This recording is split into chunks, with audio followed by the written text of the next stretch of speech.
Le CMH, ou complexe majeur d'histocompatibilité, est une structure complexe présente à la surface de toutes nos cellules.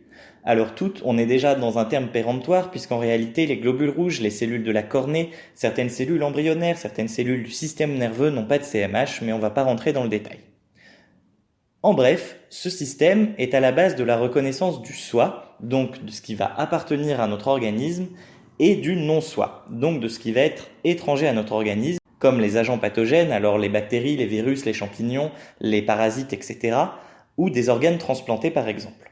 Concrètement, il s'agit d'une structure extracellulaire, transmembranaire, donc solidement ancrée dans la membrane plasmique de nos cellules, qui a un peu la forme et la fonction d'une corbeille de fruits. En effet, si on s'intéresse à sa structure moléculaire, on remarque que le CMH, quel que soit son type, est constitué d'éléments formant une poche, en l'occurrence des feuillets bêta en forment le fond, et puis des hélices alpha, donc des éléments de conformation secondaire des protéines, vont former la bordure de cette poche. Cette protéine va permettre à la cellule d'exposer des peptides, donc des fragments de protéines. Schématiquement, la cellule est une grosse usine à protéines. Elle en fabrique pour sa structure, pour sa survie, pour exporter, etc. De temps en temps, des protéines sont mal conformées ou sont vieillissantes. Quelle qu'en soit la raison, la cellule décide de les recycler. Elle les envoie donc dans le protéasome qui est en quelque sorte le broyeur de déchets de la cellule. Il va découper à grand renfort de protéases les protéines qui lui sont adressées en fragments protéiques, les fameux peptides. Ces fragments vont alors être placés dans la corbeille des nouveaux CMH en cours de fabrication, puis l'ensemble va être envoyé à la membrane plasmique où il va s'amarrer. Ainsi, des fragments de toutes les protéines que la cellule est capable de synthétiser se retrouvent en permanence exposés à sa surface. Des cellules spécialisées du système immunitaire, les lymphocytes T, qui veillent à la défense de l'organisme, vont patrouiller. Ils sont équipés d'un récepteur qu'on appelle le TCR, pour récepteur des cellules T, qui leur permet d'analyser le CMH de l'organisme et le peptide qui est exposé à la cellule. C'est-à-dire qu'il reconnaît à la fois le CMH, qui est une preuve de l'appartenance au soi, et il analyse le peptide qui est à l'intérieur. Est-ce qu'il va être compatible avec son TCR ou est-ce qu'il ne va pas être compatible avec son TCR? La plupart du temps, il s'agit d'un peptide du soi, issu de la dégradation de protéines normales comme on vient de l'expliquer. Le système immunitaire, représenté par le lymphocyte T, va alors l'ignorer. En revanche, dans le cas d'une mutation ou pire, de l'infection de la cellule par un virus par exemple, certains peptides présentés ne seront pas normaux car ils n'appartiennent pas au répertoire normal de peptides générés par l'individu, ils lui sont extérieurs. En effet, la cellule dont la machinerie de production de protéines a été réquisitionnée et détournée par le virus pour en fabriquer des tas de clones, va finir par exposer sur ses CMH des peptides viraux. C'est un signal d'alerte. Les lymphocytes T complémentaires de ce peptide vont l'identifier et déclencher une réponse adaptée visant à détruire la cellule incriminée. Si on rentre un peu plus dans le détail, il existe en réalité deux types de CMH. Les CMH de type 1 sont ceux décrits précédemment. Ils sont ubiquitaires, c'est-à-dire présents dans presque toutes les cellules, et permettent de présenter des peptides endogènes, c'est-à-dire récupérés à l'intérieur de la cellule qui les porte. Ces CMH de type 1 activent préférentiellement les lymphocytes TCD8 qui ont, une fois activés, une importante activité cytotoxique. Lorsqu'ils détectent un complexe CMH1 peptide qui n'appartient pas au soi, ils lysent la cellule. Ça fait un peu comme le baiser de la mort d'un détraqueur. Les CMH de type 2, de leur côté, permettent d'exposer des peptides issus de l'extérieur de la cellule. Par exemple, prenons un macrophage qui phagocyte une bactérie. Il la boulotte et il veut prévenir le système immunitaire qu'il a trouvé quelque chose d'anormal qui se balade sûrement en de multiples exemplaires dans l'organisme.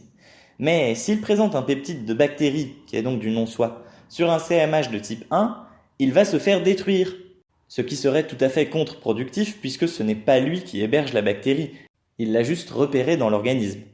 Pour accomplir sa mission sans se suicider, il expose le peptide sur un CMH de type 2. Cela équivaut un petit peu à dire « Hey, regarde ce que j'ai trouvé dans le milieu extracellulaire, faut faire quelque chose là peut-être, mais c'est pas moi qui l'ai fait, promis ». Les CMH de type 2 permettent donc d'exposer des peptides exogènes, récupérés en dehors de la cellule qui les expose, et activent préférentiellement les lymphocytes TCD4 qui organiseront une réponse adaptée, puisqu'ici il ne sert à rien de léser la cellule porteuse, comme l'aurait fait un lymphocyte TCD8 reconnaissant un peptide anormal sur un CMH de type 1. Les CMH de type 2 sont donc réservés à des cellules capables d'internaliser, donc de manger, de phagocyter, des éléments de l'extérieur. C'est le club très fermé des cellules présentatrices d'antigènes, parmi lesquelles on retrouve les cellules dendritiques, les macrophages et les lymphocytes B. Elles vont permettre de déclencher les réactions immunitaires dites adaptatives, c'est-à-dire spécifiques de l'agent pathogène incriminé. Malgré toutes ces infos, il reste encore des questions.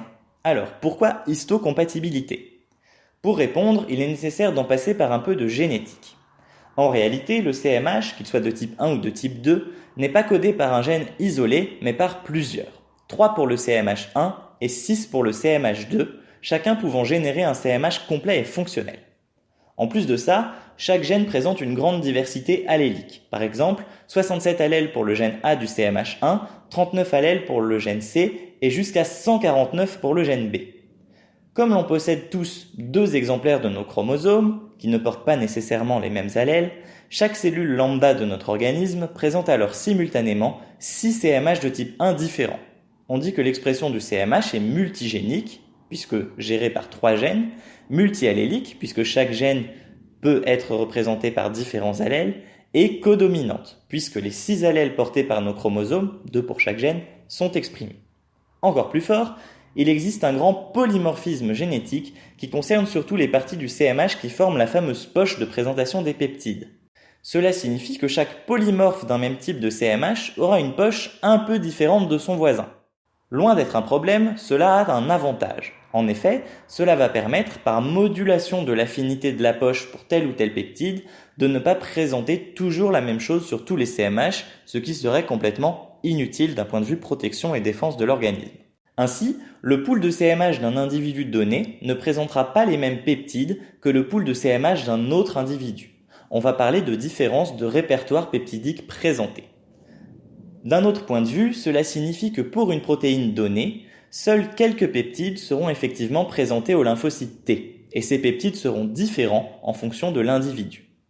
Chaque individu va donc exposer en surface son propre répertoire de peptides en fonction de son propre répertoire de CMH. C'est vrai pour le CMH1 que l'on vient de détailler, et c'est la même chose pour le CMH de type 2. C'est ainsi que chaque individu va donc créer en quelque sorte son image du soi, qui correspond à tout ce qu'il est capable de présenter, associé à la surface de ces différents CMH. Pour répondre à la question, un tissu étant composé de cellules, les tissus ou organes d'un individu A pourront être reconnus comme du non-soi et seront donc non compatibles puisqu'ils déclencheront une réaction immunitaire avec le corps et les organes d'un individu B. L'individu A reconnaîtra ces tissus comme dangereux et tentera de les éliminer. Ce problème se pose évidemment lors des transplantations, et un bon moyen de les contourner, du moins temporairement, est la prise à vie de médicaments dits anti-rejet, qui contiennent notamment des immunodépresseurs, voire des immunosuppresseurs, capables de calmer la fureur des lymphocytes face à cet amas de non-soi qu'ils détectent. Et si une cellule n'a pas de CMH ?